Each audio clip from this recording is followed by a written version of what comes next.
सावन सोमवार व्रत पर सुने ये खास कथा। महादेव माता पार्वती करेंगे हर मनोकामना पूरी। सावन के महीने में महादेव के साथ माता पार्वती की भी पूजा की जाती है। ऐसी मान्यता है कि सावन के महीने में जो भी शिव भक्त भोलेनाथ की विधि विधान से पूजा अर्चना करता है, उसके जीवन में हमेशा ही सुख और समृद्धि आती है। सावन का महीना भगवान शिव को रामर्पित है। ईरा महीने का रामररी खास दिन सावन सोमवार का होता है। ज्योतिषियों की माने तो सावन सोमवार के व्रत करके और सावन की शुभ कथा सुनकर जातक को भी सभी कष्टों से मुक्ति मिल सकती है। एक समय की बात है, किसी नगर में एक साहूकार रहता था। उसके घर में धन की कोई कमी नहीं थी, लेकिन उसकी कोई संतान नहीं थी। इस कारण यह बहुत दुखी था। पुत्र प्राप्ति के लिए वह प्रत्येक सोमवार व्रत रखता था और पूरी श्रद्धा के साथ शिव मंदिर जाकर भगवान शिव और पार्वती जी की पूजा करता था। उसकी भक्ति देखकर एक दिन मां पार्वती प्रसन्न हो गई और भगवान शिव से उस साहूकार की मनोकामना पूर्ण करने का आग्रह किया। पार्वती जी की इच्छा सुनकर भगवान शिव ने कहा कि है पार्वती, इस संसार में हर प्राणी को उसके कर्मों का फल मिलता है और जिसके भाग्य में जो हो उसे भोगना ही पड़ता है। लेकिन पार्वती जी ने साहूकार की भक्ति का मांस खाने के लिए उसकी मनोकामना पूर्ण करने की इच्छा जताई। माता पार्वती के आग्रह पर शिवजी ने साहूकार की पुत्र प्राप्ति का वरदान तो दिया, लेकिन साथ ही यह भी कहा कि उसके बालक की आयु केवल 12 वर्ष होगी। माता पार्वती और भगवान शिव की बातचीत को साहूकार सुन रहा था। उसे ना तो इस बात की खुशी थी और ना ही दुख। वह पहले की भांति शिवजी की पूजा करता रहा। कुछ समय के बाद साहूकार के घर एक पुत्र का जन्म हुआ। जब यह बालक 12 वर्ष का हुआ तो उसे पढ़ने के लिए काशी भेज दिया गया। साहूकार ने पुत्र के मामा को बुलाकर उसे बहुत सारा धन दिया और कहा कि तुम इस बालक को काशी विद्या प्राप्ति के लिए से जाओ और गार्ग में यज्ञ कराना।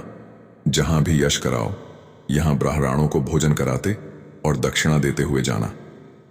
दोनों गामा भाले इसी तरह यक्ष कराते और ब्राह्मणों को दान दक्षिणा देते काशी की ओर चल पड़े। संत में एक नगर पड़ा जहां नगर के राजा की कन्या का विवाह था, लेकिन जिस राजकुमार से उसका विवाह होने वाला था वह एक आंख से काना था। राजकुमार के पिता ने अपने पुत्र के काना होने की बात को छुपाने के लिए एक चाल सोची।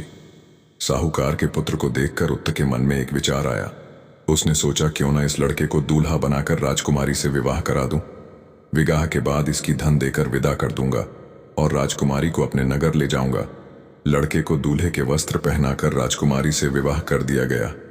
लेकिन साहूकार का पुत्र ईमानदार था। उसे यह बात न्याय रागत नहीं लगी। उसने अवसर पाकर राजकुमारी की चुन्नी के पल्ले पर लिखा कि तुम्हारा विवाह तो मेरे साथ हुआ है, लेकिन जिस राजकुमार के संग तुम्हें भेजा जाएगा यह एक आंख से काना है। मैं तो काशी पढ़ने जा रहा हूं। जब राजकुमारी ने चुन्नी पर लिखी बातें पढ़ी तो उसने अपने माता पिता को यह बात बताई। राजा ने अपनी पुत्री को विदा नहीं किया, जिससे बारात वापस चली गई। दूसरी ओर साहूकार का लड़का और उसका मामा काशी पहुंचे और यहां जाकर उन्होंने यज्ञ किया। दिन तहके की आयु 12 साल की हुई, उतनी दिन पक्ष रखा गया। लड़के ने अपने मामा से कहा कि मेरी तबीयत कुछ ठीक नहीं है। जब राजकुमारी ने बूंदरी पर लिखी बातें पढ़ी तो उसने अपने माता पिता की यह बात बताई। राजा ने अपनी पुत्री को विदा नहीं किया, जिससे बारात वापस चली गई। दूसरी ओर साहूकार का लड़का और उसका मामा काशी पहुंचे और यहां जाकर उन्होंने यज्ञ किया। जिस दिन लड़के की आयु 12 साल की हुई, उसी दिन यज्ञ रखा गया। लड़के ने अपने मामा से कहा कि मेरी तबीयत कुछ ठीक नहीं है। मामा ने कहा कि तुम अंदर जाकर सो जाऊं। शिवजी के वरदानुसार कुछ ही देर में उस बालक के प्राण निकल गए।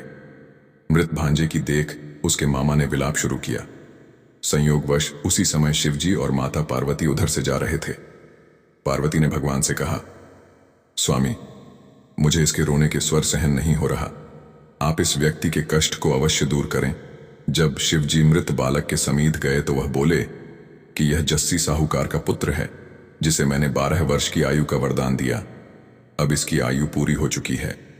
लेकिन मातृभाव से विधुर माता पार्वती ने कहा कि हे महादेव, आप इस माला को और आयु देने की कृपा करें, अन्यथा इसके वियोग में इसके माता पिता भी तहे तड़प कर मर जाएंगे। माता पार्वती के आग्रह पर भगवान शिव ने उस लड़के को परिचित होने का वरदान दिया। शिव जी की कृपा से यह लड़का जीवित हो गया।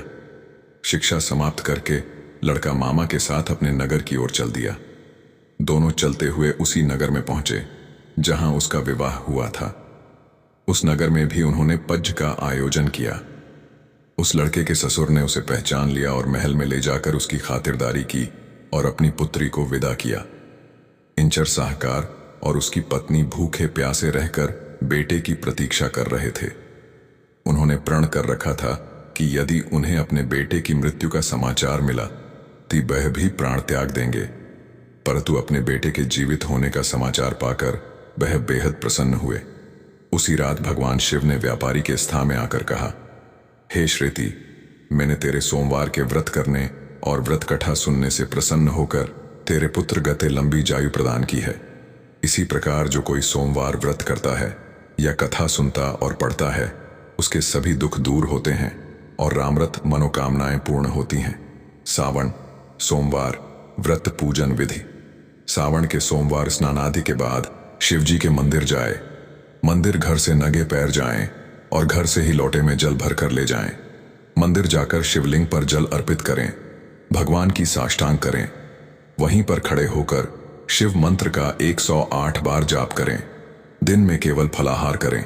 सायकाल भगवान के मंत्रों का फिर जाप करें तथा उनकी आरती करें। अगले दिन पहले अन्न वस्त्र का दान करें, तब जाकर व्रत का पारण करें।